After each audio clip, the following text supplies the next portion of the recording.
안녕하세요. 김성길 목사와 함께하는 GTS 말씀 묵상 시간입니다. 오늘은 5번째 주간의 셋째 날 묵상인데요. 셋째 날 묵상 주제는 숨겨진 비밀 찾기입니다. 왜 이런 주제를 정해서 우리가 훈련을 하느냐면요.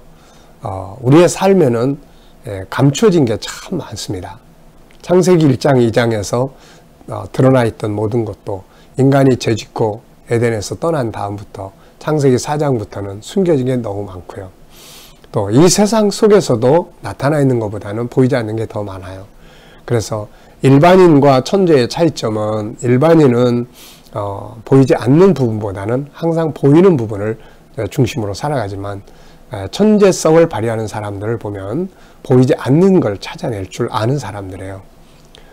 그래서 이 주제를 통해서 먼저 말씀을 속에서 더 깊은 보이지 않는 은혜들을 찾고 이것이 훈련이 잘 돼서 삶의 현장, 또 우리들의 비즈니스 현장, 그리고 또 아이들은 공부하는 현장에서 보이지 않는 비밀을 찾아내는 공부, 이게 얼마나 멋질까요? 찾아낼 때마다 흥분되고 기대되고, 이게 주도적 학습이 바로 이런 거거든요. 그래서 이런 훈련을 통해서 그런 삶을 발전시키고자 이 주제를 넣어서 우리가 훈련을 합니다. 그러니까 묵상할 때만 쓰지 마시고 또 생활 속에서도 숨겨진 비밀 찾기. 숨겨진 비밀을 찾기 위해서는 키가 질문이에요. 그래서 그냥 지나치지 말고 무엇을 대하든 간에 왜, 무엇을, 어떻게, 만약 이런 질문들을 넣어서 한 번씩 사용해 보시면 숨겨진 것들을 잘 찾아낼 수가 있습니다. 자, 먼저 이렇게 오늘도 이 그림 분석을 한번 해보죠. 이 그림을 분석하는 요 코너를 마련한 것은 느끼고 상상하고 분석하고 또 기억하고, 그래서 생각의 기능들을 좀 활성화시키기 위해서 이 프로그램을 넣는 것입니다. 그리고 아이들과 어른들이 함께 대화 나눌 수 있는 게 바로 이 그림이에요. 그래서 유치원 아이도 그림을 보면서 자기 생각을 말할 수 있고 어른들도 자기 생각을 말할 수 있고 다 하기 때문에 하나의 내용 가지고 가족이 다 함께 나눌 수가 있는 것이죠. 그래서 이 그림을 분석하도록 하고 있습니다. 잘 사용해 보시기 바랍니다. 자, 오늘의 그림은 참 아주 기분 좋은 그림이 있습니다. 바닷가, 푸른 하늘, 아주 참 맑고 깨끗한 바다, 그리고 깨끗한 모래사장, 거기에 이렇게 큰 우산, 그 다음에 또 이렇게 양쪽에 의자 2개, 하늘에 뭉게구름, 또 나무 잎까지, 나무 가지까지, 참 멋진 장면이에요. 무엇을 느끼십니까? 저는 이걸 보면서 야, 참 좋다, 참 좋다, 그리고 시원하다, 참 아름답다, 참 푸르다, 하늘도 바다도, 그리고 한번 가보고 싶다, 이런 생각이 듭니다. 자, 두 의자에 누가 앉으면 좋을까요? 두 번째 질문입니다. 저는 현실적인 것과 영적인 것을 좀 적어봤는데요. 의자는 둘인데 또 가운데 또 우산 받침대도 있고 또 그 모래밭도 있으니까 저는 일단 나는 가운데 받침대나 모래밭에 앉고 옆에는 우리 집사람, 또 한쪽은 우리 아들, 이렇게 앉으면 참 좋겠다, 이런 생각이 듭니다. 영적으로는 가운데는 역시 내가 있고 좌에는 우리 예수님, 위에는 또 우리 성령님, 그리고 우산처럼 딱 덮어주시는 분은 우리 성부 하나님 아버지, 성삼위일체 하나님을 모시고 이 자리에 있으면 얼마나 좋을까, 이런 생각을 해봅니다. 자, 그림에서 가장 중요한 것은 무엇이라고 생각을 하나요? 이 그림을 보면서 가장 중요하다고 느껴지는 것은 무엇입니까? 우리가 세상을 살아가면서 항상 가장 중요한 게 뭐라고 생각하세요? 라는 이 질문을 많이 해보셔야 됩니다. 그럼 아주 좋거든요. 자, 저는 가장 중요한 것이 조화라고 적었습니다. 조화. 네.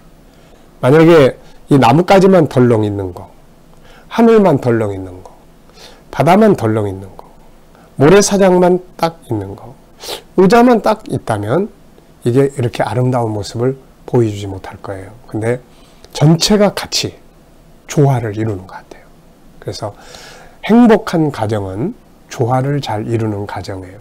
부모와 자녀, 엄마와 아빠, 부부지간, 형제간, 직장 생활이 아름답게 되려면 조화를 잘 이뤄야 되죠. 같이 일하는 사람들끼리의 조화. 이 조화가 참 멋진 것 같습니다. 세 번째 내용이에요. 이 그림을 보고 떠오르는 이야기나 사람 적어보기. 네, 저는 이 딱 보면서 야, 좋다. 파라다이스, 낙원. 그러면 새하늘과 새 땅. 모형인 모델하우스인 에덴 동산. 그 다음에 동해안. 이렇게 떠오르는 것 같아요. 여러분들한테는 뭐가 떠오르는지 한번 적어보시기 바랍니다. 자, 네 번째는 이제 시간 체크하는 거예요. 이 현장, 이게 있어요.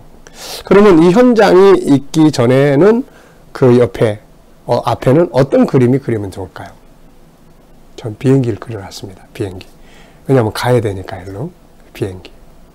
그 다음에 이 다음 그림을 그린다면은 어떤 그림을 그릴까요? 그렇다고 여기서 계속 있을 수만은 없으니까 다음 그림은 아주 건강한 모습으로 일하는 일터를 그려보고 싶어요. 네.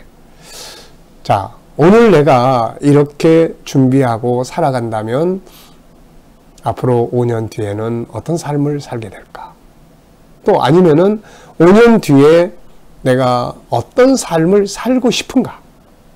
그렇다면은 지금 5년 동안 내가 뭘 준비를 해야 될까? 5년 뒤에 내가 사과를 열매를 거두고 싶다. 그러면 지금부터 5년 동안 열심히 사과나무 심어야 되죠. 5년 정도 지나면은 사과 열리지 않을까요? 네. 미래를 어떻게 살고 싶은지 더 가면 하나님 앞에 설 때 내가 어떤 모습을 쓸 수 있을까? 그렇다면 오늘 잘 해야 되겠죠. 자, 우리 아이들에게도 이 그림 그리기를 통해서 아이들의 미래를 예측하게 하고 오늘을 바르게 갈 수 있도록 만들어 보는 프로그램, 아주 중요한 좋은 프로그램이에요. 많이 활용해 보시기 바랍니다. 자, 오늘 말씀, 이제 본문 말씀 우리 한번 다 같이 읽어보죠. 로마서 15장 1절로 2절, 로마서 12장 10절, 마태복음 18장 21절, 22절입니다. 믿음이 강한 우리는 마땅히 믿음이 약한 자의 약점을 담당하고 자기를 기쁘게 하지 아니할 것이라. 우리 각 사람이 이웃을 기쁘게 하되 선을 이루고 덕을 세우도록 할지니라. 형제를 사랑하여 서로 우애하고 존경하기를 서로 먼저 하며 그때에 베드로가 나와 이르되 주여 내 형제가 내게 죄를 범하면 몇 번이나 용서하려 하여 주리이까? 7번까지 하오리이까? 예수께서 이르시되 내게 이르노니 7번뿐 아니라 7번을 70번까지라도 할지니라. 아멘. 자, 뒷페이지로 넘어가서 묵상을 함께 나눠보겠습니다. 자, 감사한 일 3가지 적어 보시고요. 어제 감사했던 것들, 또 오늘 감사한 것들, 감사의 달인이 돼야 된다고 말씀드렸죠. 감사라는 것이 만들어내는 결과물이 참 많아요. 하나님이 기뻐하시고 하나님 일하시고 우리의 마음을 치료하는 평안함을 줘서 치료를 하는 게 하고 삶을 바꿔놓는 능력이 되고 그렇게 되죠. 그래서 좋은 삶을 살고 싶으신 분들은 감사를 많이 하십시오. 그러면 환경이 감사할 환경들이 많아지거든요.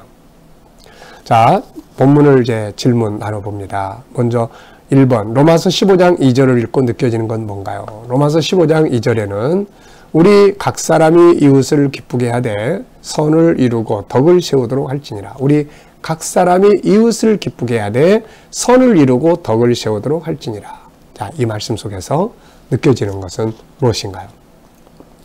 전 3가지를 적어봤습니다. 하나는 우선 현실적으로 보면 다른 사람을 기쁘게 한다는 게 이게 좀 힘든 것 같아요.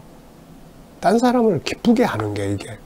그리고 때로는 내가 손해도 봐야 되는 것 같고 그래서 조금 이웃을 기쁘게 한다. 이게 조금 힘들다 하는 이런 느낌이 좀 들고요.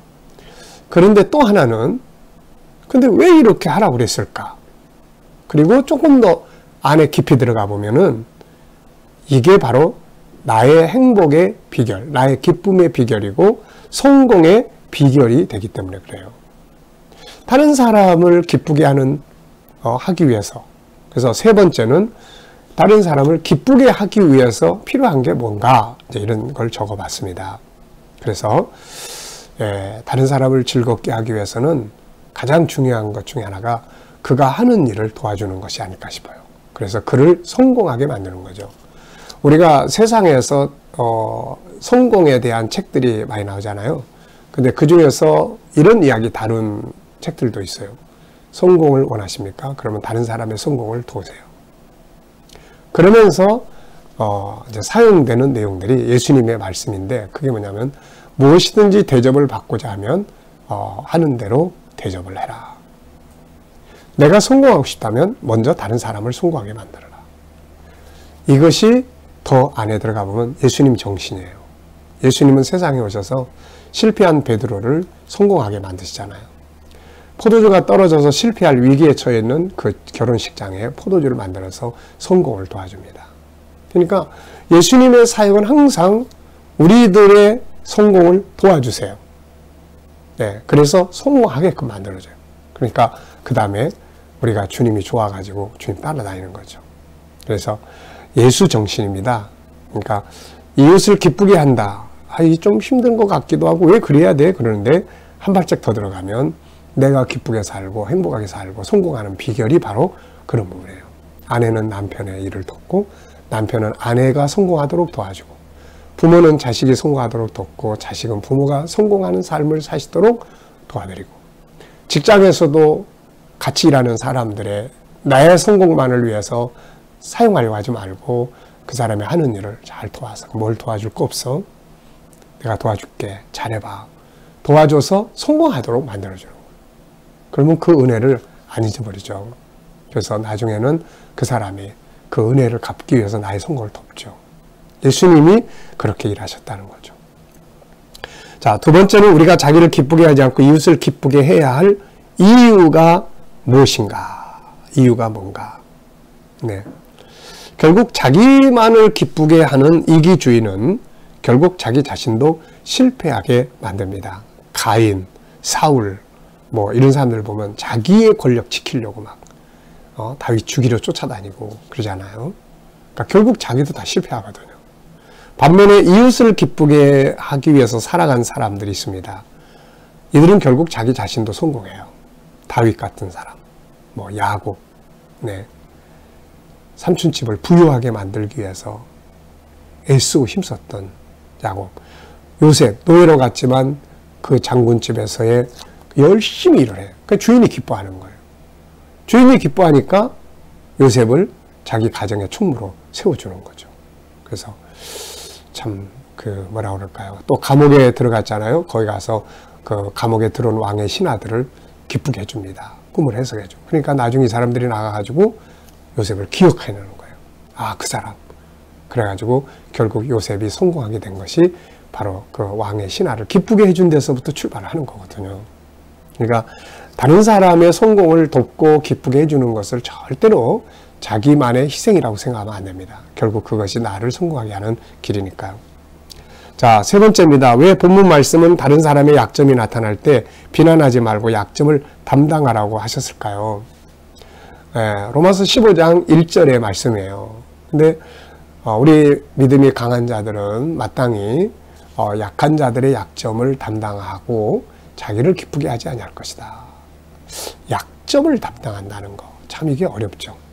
약점 지적하고 비판하고 정죄하고 막 무시하고 짓밟고 이런 건 참 쉬워요. 누구든지 다 해요. 그래서 어떤 사람 만날 때 문제점은 잘 보잖아요. 약점은 잘 보여요. 잘 못하는 것. 그런데 하나님 말씀은 우리에게 약한 자들의 약점을 담당해라. 비난하지 말고 정죄하지 말고 무시하지 말고 그걸 담당해라. 그래서 나온 말이 그래서 내가 있잖아요 라는 말인 것 같아요. 한 번쯤 가족 간에도 상대방이 잘못하고 그러면 여보 걱정하지 마. 그래 내가 있잖아.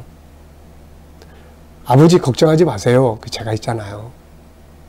아들 걱정하지 마. 그래서 엄마 아빠 있는 거야.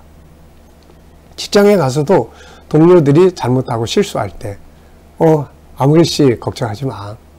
다 그런 거지 뭐. 그래서 내가 있는 거 아니야. 내가 도와줄게. 이러면 참 얼마나 이게 참 좋을까요. 네. 자, 전 세 가지를 적었는데요. 하나는 이것이 성공의 길이다. 또 하나는 나도 약점이 있다. 내가 항상 남의 약점을 지적하고 단점만 지적하면 내가 약점이 드러날 때 옆에서 비웃죠. 맨날 남의 약점만 지적하더니 꼴 좋다. 네. 우린 다 그래서 똑같아요. 그래서 서로 이해하고 돕는 게 필요한 거죠. 세 번째는 이게 예수님 정신이에요. 세상 죄를 지고 가는 하나님의 어린 양을 보라. 우리들의 죄를 지고 가. 우리들의 약점을 지고 가는 거예요. 우리들의 약한 부분을 지적하고 정지하고 막 하는 게 아니라 짊어지고 가는 거예요. 그러면서 야, 나한테 맡겨. 너희들이 약한 그 부분은 내가 담당해 줄게. 그게 예수님이거든요. 그러니까 예수님의 정신은 바로 약점을 지적하는 게 아니에요. 마귀는 약점을 정지합니다. 너 그래 봐라. 그거 가지고 되겠냐? 너 그렇게 해가지고 되겠냐? 너 같은 게 무슨 그런 일 한다고 다 때려치라. 이게 마귀가 하는 거거든요. 그래서 마귀라는 말은 참소한다 이런 뜻인데 예수님은 아니야. 내가 담당해 줄게. 이거거든요. 참 이게 행복의 비결이에요. 이 말씀이. 자, 네 번째입니다. 7번을 70번씩 용서하면 어떤 일이 일어날까요? 어떤 일? 잘못했어요. 또 용서해. 잘못했어요. 또 용서해. 잘못했어. 또 용서해. 우리나라는 3-4번 있는데 베드로는 7번까지 이야기를 했어요. 7번까지도 대단한 거예요. 그런데 또 해. 또 해. 계속 참 이게 가능할까? 만약에 이렇게 해본다면 예수님이 그렇게 하셨는데 끝까지. 근데 우리도 끝까지 해야 되는데 만약에 그렇게 끝까지 용서를 하면 어떤 일이 벌어질까요? 아마 어떤 분이 이런 분도 계실 거예요. 그거 자꾸 용서하면 버릇만 나빠져. 단호하게 잡아야지. 맞아요. 그럴 수도 있고 또 처음에는 그랬다가 계속 용서하니까 그 사람의 양심이 그 사람을 안 내버려 두는 거예요. 야, 너 그렇게 용서받으면서 또 그래, 또 그래, 또 그래. 결국은 선이 악을 이기는. 그래서 결국은 끝까지 용서하는 정신은 승리하게 됩니다. 중간에 물론 이용당할 수도 있고 손해볼 수도 있고 하지만 끝까지 가면 성공하는 거죠. 화목의 기적을 만들고 또 이게 사물과의 관계라면 사물이 나를 실패하게 만들고 어려운 환경이 왔어도 그걸 용납하고 계속 용납하고 살아간다면 그 환경은 나를 성공의 길로 인도해 주지 않겠습니까? 한두 번 실패했다고 난 절대로 이제 못해 이래버리면은 2번밖에 용서 안 하는 거죠. 자, 5번째 내용입니다. 오늘 로마서 15장 2절에서 질문 만들어 보는 거예요. 숨은 걸 찾기 위해서는 항상 질문을 많이 해야 되죠. 자, 3가지 질문을 적었는데요. 첫째는 이웃을 기쁘게 하는 방법들은 뭔가? 둘째, 기쁘게 해야 할 내 이웃은 누구인가? 세 번째, 기쁘게 해야 돼 선을 이루고 덕을 세우라고 했는데 왜 그렇게 하라고 한 이유가 뭘까? 기쁘게 해야 돼 나쁜 쪽에서 기쁘게 하는 게 아니라 선한 방향에서 기쁘게 하고 덕을 세운다는 건 상대방을 배려하는 입장에서 이 일을 하라 그런 말이죠. 자기의 이익을 위해서 아첨하는 그런 거 말고. 네. 자, 기도문은 3가지로 항상 정리하시면 됩니다. 오늘의 말씀, 2번째는 재능개발. 오늘의 재능개발을 위한 기도는 창의력, 영감, 질문 능력, 변화와 발전, 이해력, 추리력, 생각과 질문 확장시키기, 역설적 생각하기, 그리고 중보기도 하시면 되겠습니다. 자, 오늘도 본문 말씀 속에서 어떤 게 기억에 딱 남으시나요? 오늘 로마서 15장부터 시작해서 로마서 12장 10절, 마태복음 18장 21절, 22절. 네, 이 말씀 중에서 느껴지고 또 감동되고 받아지는 말씀이 있으면 그걸 중심으로 오늘 한번 살아보시기 바랍니다. 자, 이제 우리 기도하고 마치겠습니다. 재능 이 개발을 위해서 기도할 때는 이게 다 외워지지 않았으면 눈을 뜨고 이렇게 보면서 읽으면서 기도하셔도 돼요. 자, 기도하겠습니다. 하나님 감사합니다. 오늘 또 묵상으로 출발합니다. 오늘 주신 말씀들, 다른 사람의 약점을 담당할 줄 알고 또 이웃을 기쁘게 하고 그들의 성공을 도울 수 있는 은혜가 우리 안에 있게 하시고 또 우리가 잘못된 일들을 만날 때 끝까지 용서할 수 있는 용서의 능력이 있게 하여 주시옵소서. 오늘도 재능을 위해서 기도합니다. 우리와 우리 자녀들, 또 우리 청소년들이 이 재능으로 충만하게 하여 주시옵소서. 창의력과 영감이 풍성하게 하시고 질문의 능력이 발전하게 하시고 변화와 발전이 있고 이해력, 추리력, 무엇보다 생각과 질문이 확장되는 능력을 주시고 또 역설적으로 생각을 해서 보이지 않는 많은 부분들을 찾아낼 수 있게 하여 주시옵소서. 오늘도 우리 자녀들과 친척들, 이웃들, 동료들 중에 믿지 않는 자들 다 주께로 돌아오게 해 주시고 우리 자녀들과 또 우리 성도들 살아가는 현장마다 함께하여 주셔서 코로나 바이러스로부터 안전하게 저희를 지켜 보호하여 주시고 또 믿음으로 일하는 직장과 사업장들이 형통하게 하시며 또 백신을 맞는 성도들에게 안전하게 아무 후유증 없이 지켜 보호하여 주옵소서.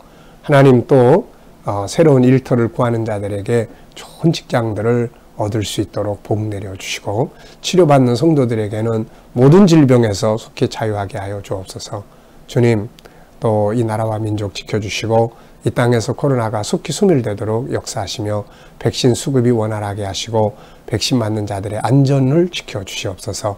주님, 나라의 지도자들에게는 지혜와 명철을 주셔서 이 나라를 바른 길로 이끌어갈 수 있게 하여 주시고 오늘도 세계 곳곳에 있는 선교사님들과 저들의 사역을 축복하시고 은혜 베풀어 주옵소서. 이슬람권, 힌두권, 공산권, 불교권에서 핍박받는 교회와 성도들이 있으면 지켜주시고 끝까지 승리하게 하여 주옵소서. 감사하며 예수님의 이름으로 기도하옵나이다. 아멘.